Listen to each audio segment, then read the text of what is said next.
Welcome back, champions of ambition. You've already stepped onto the battlefield with episode 1, and now it's time to dive even deeper, where we continue to forge your path to a triumphant existence. Remember, this course is your blueprint to entrepreneurial success, and each episode is a crucial part of your journey. Grab your pen, take notes, and prepare to dominate. So let's get into it with step 5. Use what you've got. Make a list of things you already have at your disposal and people you can reach within your circle. For example, when I first started my journey, I had a friend who made websites, a friend who made logos, a couple of friends who knew how to 3D design, and some friends who were working in different manufacturing companies. I had a friend who was working in different marketing campaigns and so on. Some people not only didn't help me, but they also gave me lists of reasons why my idea could not work. Luckily, in general, most of them were there for me because they respected me as a person. When they didn't have time to do something for me for free, they taught me some tips on how to do it myself. Then I made a list of things I have. I had a Wi-Fi in my home. Check. I had a phone. Check. I had a laptop. Check. And so on. Learn to use your resources while you still have them. So don't look at a business and say, I would do this, but I don't have this and that. Walk through your entrepreneurship journey by this principle. If this person doesn't save me money or save me time, then she gotta go. When I started my home renovation company, I didn't say I don't have machines, I don't have workers, I don't have architects. I didn't even have the knowledge and experience. I didn't even have Triumphus. Crazy, right? The best self-improvement website in the world, which you can find in the link of my bio. People always made sure to remind me that I didn't have this stuff, but I never listened. Instead, I knew some guys at the factory who knew stuff about it.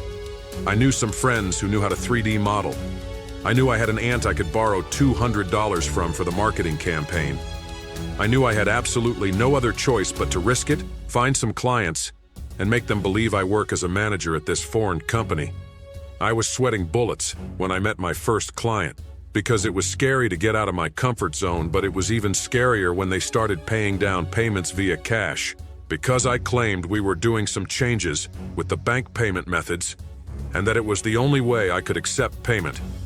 And it was hard to actually deliver the product just as promised, because I am not a scammer, and I had to protect my reputation for business's sake. I was young, and it was scary as hell. I was crying at night out of hopelessness and finding a way to deliver the product during the next day. Of course, things were going the wrong way sometimes, but I kept writing down my mistakes and fixing them, as you should do right now. And this sets the way for the next step, which is step 6. Don't get legal before you get rich. In my whole life, I started more than 30 businesses. Only 3 of them made me money. Now imagine if I had to register every one of my 30 companies. With all the paperwork and taxes and accountant payments, it would have been a disaster. Now imagine if I opened up physical shops for each one of them, like I told you in step 1. That would have been a disaster. I would be in debt for hundreds of thousands right now, and it would be crushing. So start up your business with what you already have at your disposal, and use the online world, because it truly is a magical portal for those who know. And don't go dealing with documents and bills until you have 2 times the money you need to actually start a physical and legally registered office. Only do that when you need a place to set up seats for your employees that are managed by your team while you deal with your new business idea. When it comes to business ideas, you don't want to move to any new idea until the first idea has worked out. Every idea is a good idea if improved through time. Once a guy became a millionaire selling rocks. He named them Lucky Rocks and built a nice story around it. So if he could do that selling rocks, then there's no product that won't sell if you sell it right. But don't worry. I'm going to teach you the strategies of selling and marketing soon. Just keep going through each of the steps, because I promise you, every step here counts. You don't want to miss either one. In fact, you should be writing everything down and talking about this to all your friends, because that's indeed a trick to help your brain not forget important things. Step 7. The pricing method. Do not compete on prices. Instead, sell on brand. You might think that a lower price will give you better results in your business, but it will actually attract bullshit customers that don't respect your brand or product and will cause you unnecessary problems. Fuck that shit. You want to set up prices that actually attract people who want the best things in life, because usually those clients are more understanding of the business world, and if anything goes the wrong way, they will be more understanding. Or they won't have time to deal with hate comments, bad reviews, or hate mail. Instead, they will be bragging about the actual price they paid to get your product. Of course, I'm not saying you should go crazy with the prices of products of health and self-help or self-improvement. Otherwise, you would be a hypocrite. For example, the products I offer on my beautiful website are never overpriced actually compared to the so-called competition. My prices may even be underpriced.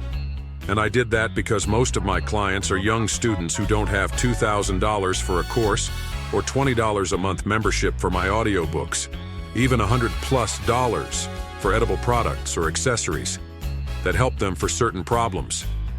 That's why most of my products are either free or at an equivalent price with their everyday expenses. Leaving everything for free would absolutely get me out of business after a while, because it requires quite a lot of time and money to be invested, provide the value I provide to you, my viewers. Step 8, the listener method. Don't brag. Let other people talk and steal their ideas. You already know your own plan. Don't seek validation, but instead save that energy for yourself. Every time you go out and somebody is telling you all about their business, don't just sit there and wait for your turn to talk. Instead, give a great amount of focus to everything they say. Analyze when they are wrong and when they are right, steal their ideas, and make them better. And if you really feel like bragging, then make sure you shock them with results. I'm not saying that you should promote something you do when you have the chance of sitting with somebody who can be a potential high-paying client. But do it with elegance. Act as if you think they must already know about your product or service, like it's really famous already. Keep it cute and short. Step 9. You don't have a business until people start paying. Don't get caught in the illusion and ego. This is one of the mistakes I made in the beginning, even seen other people make. When I first got started, I invested some money and printed my logo onto pens, notebooks, and stickers. And I even got these t-shirts like uniforms. My marketing campaign was going well, and people were texting me asking about the prices and the details all the time. I was through the roof. I started relaxing like I had already made a fortune. Then somebody shut me up easily. It was a family member who asked, "Have you even seen the money yet?" That of course humbled me, and I understood that in order for it to be a real business, I need to start having money rolling into my account. It gave me the boost I needed to go far and beyond to acquire my first 2 clients. And the next time, when it happened again, that same person asked me in an angry way, "Have you seen money yet?" and told me, "You better take life seriously and go to school. Stop fucking around." I smiled and told him, "Yeah, actually here is the revenue my business made this month." And it was the equivalent of an average 2-year salary. Right there. Made by dear old me. So always prove your business first by getting paid. Don't waste time on things that may make your business look good, but instead invest your time into things that speed up the process of making money. All right, warriors, you've just conquered another set of steps in this hard-hitting course. You've learned how to leverage your resources, avoid unnecessary legal pitfalls, set the right prices, and listen more than you talk. Remember, every step here counts, and missing even one could mean missing out on a crucial piece of your success puzzle. But don't get too comfortable just yet. Episode 3 is on the horizon, packed with more strategies that will take you even closer to your goals. So, gear up, stay focused, and get ready for the next battle. The journey continues, and it only gets better from here. See you in episode 3.